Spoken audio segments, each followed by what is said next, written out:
boom, boom, boom. Gonna speed this through. Chargers. First off, new coach Harbaugh, proven winner. Also, proven cheater. Don't like him. I don't like Michigan. I also don't like the 49ers. And we had some good battles against the 49ers in the early 2010s. Joe Alt, he's gonna be a stud. Notre Dame offensive lineman. They just pump him out like factory over there. Lad McConkey, probably my least favorite of the big receivers, but he could be okay. Junior Colson. I mean, they had to take a Michigan. They took two Michigan guys. Jim Harbaugh wants to bring some guys with him. We got Brendan Rice. He'll be pretty good for a seventh round pick. Um, Herbert, Herbert, one of the top seven quarterback in the league. Backups, fine. None of these backups are like really good. Easton Stick's been there for a while, so I mean that was possibly Gus Edwards, the Gus Bus, red zone machine. He's a solid running back. I feel like with the offense that the Chargers tend to run, he'll be fine. Dobbins, to be honest, I expect Dobbins to probably get more carries in between the 25s. Kamani Vidal, not sure who this is. Just took him in the sixth round out of Troy. Need I say more? Isaiah Spiller, Texas A&M product. A couple touches last year, 37, but might probably won't make the final roster. Josh Palmer, lost Mike Williams, lost Keenan Allen. Josh Palmer is gonna have a monster year. As a matter of fact, now that I just think about it, I'm actually gonna go pick him up in fantasy football right now. Let me just pop this. I'm gonna have the draft earlier today. I think I made out pretty well. I do have some pretty good receivers. Justin Jefferson, A.J. Brown, Pickens, Worthy, and Odunze are the receivers I drafted. 8-man league. Is Palmer a free agent? He is. On a waiver, is going to pick him up. I don't know. I think I'm already dropping Tony Pollard for someone else, but I'll do it Tony Pollard. Mike Williams or Josh Palmer. I would rather have Josh Palmer because Mike Williams is just coming off an injury, and Rodgers is old. Garrett Wilson's going to take more targets. So, Josh Palmer just got picked up. He's probably going to have a lot of yards. I mean, these are his yards as a number 3 receiver last year. He averaged 15 yards.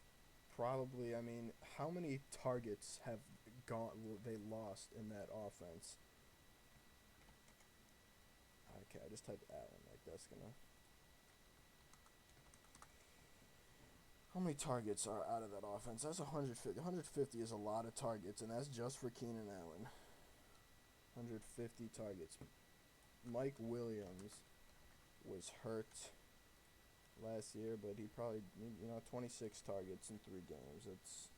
He was getting a lot of targets. And also, Austin Eckler probably got a lot of targets as well.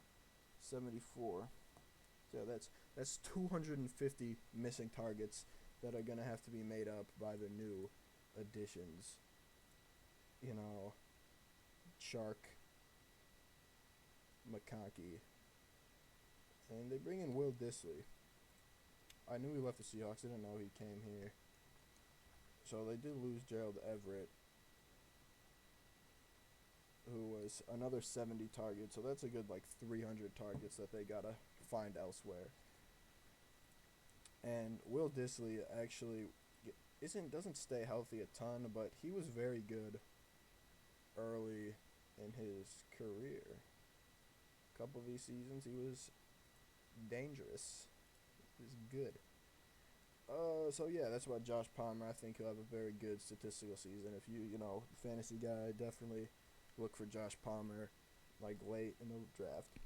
McConkey, again, one of my least favorite of the rookies, probably my least favorite of the big rookies. Chark, that's a good wide receiver 3. Put up similar numbers to Palmer last year.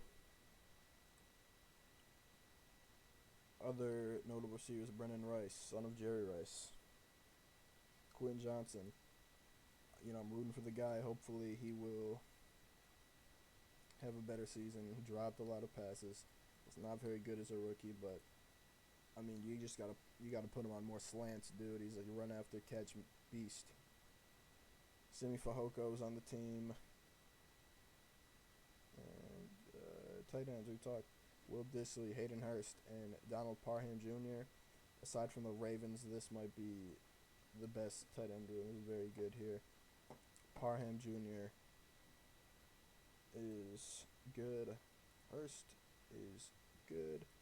And Dissly is good. You got Rashawn Slater, again, beast. Zion Johnson, any offensive lineman with the name Zion. I mean, that guy's a tank. I don't know if he's been good, but if I see an offensive lineman with the name Zion, I'm taking it. Started every game so far, and it looks to have been pretty solid. Bradley Bozeman, Troy Pipkins. Don't know a ton about them. They're probably solid. And not Patrick Willis, but Willis Patrick is here. Alex Leatherwood, who the only thing I remember about Alex Leatherwood is when he got drafted, they called him like the meme god or whatever. Known as meme connoisseur. Yeah, this this is like the only thing I remember about him.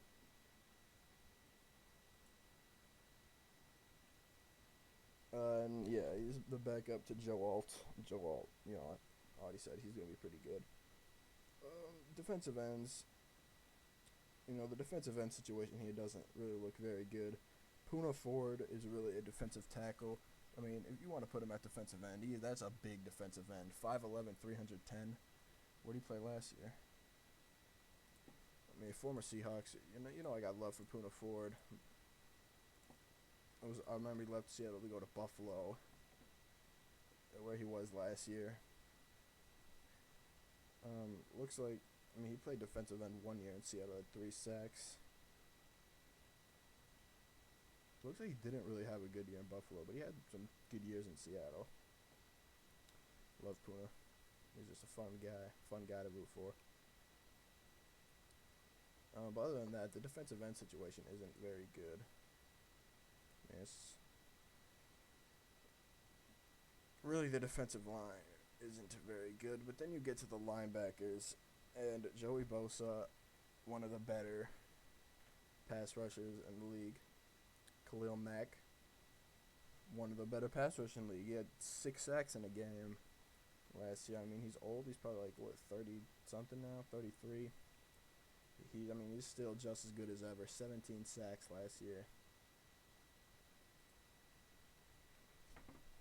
How much did Bosa have? 6.5. Looks like he didn't play the whole season, though.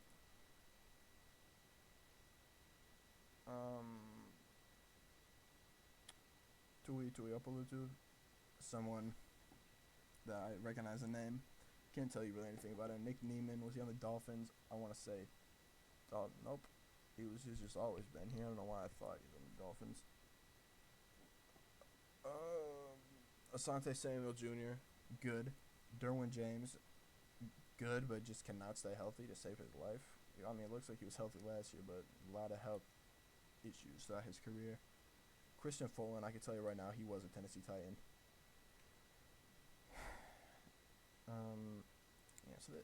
But his secondary doesn't really look that good besides Asante Samuel, Derwin James. You got some solid players in there. Christian Fulton, solid. I just noticed Bud Dupree is on the team now. Former Steeler. Yep. And, he's good for a few sacks. But, this isn't great. Cameron Dicker should have been a Pro Bowler. They did an awesome promotional video for him last year. Herbo. Where is he? Better than Prescott. Better than Hurts. I'm putting him right in there behind Josh Allen so far. He is just good. He makes stuff happen. And I'd love for him to have some help. Chargers, week 1 against the Raiders, that's a win. Week 2 against the Panthers, that's another win. So 2 easy games they should win. Steelers, Mike Tomlin just finds a way to win. When it's Steelers, we've gone through these 2. They should beat the Cardinals. They should beat the Saints. Probably lose to the Browns. Beat the Titans. Probably lose to the Bengals. Probably lose to the Ravens. Beat the Falcons. Beat the Bucks. And always a contentious game here with the Raiders and Chargers. But give me the Chargers. It's going to put them at 11-6, which is second in the division. Probably will be because I can tell you right now the Raiders are winning out the games I haven't picked. They're definitely losing a couple there. So that's all for the Chargers. I'll see you guys later when we do the Raiders, which I'll probably do right after this to finish the division.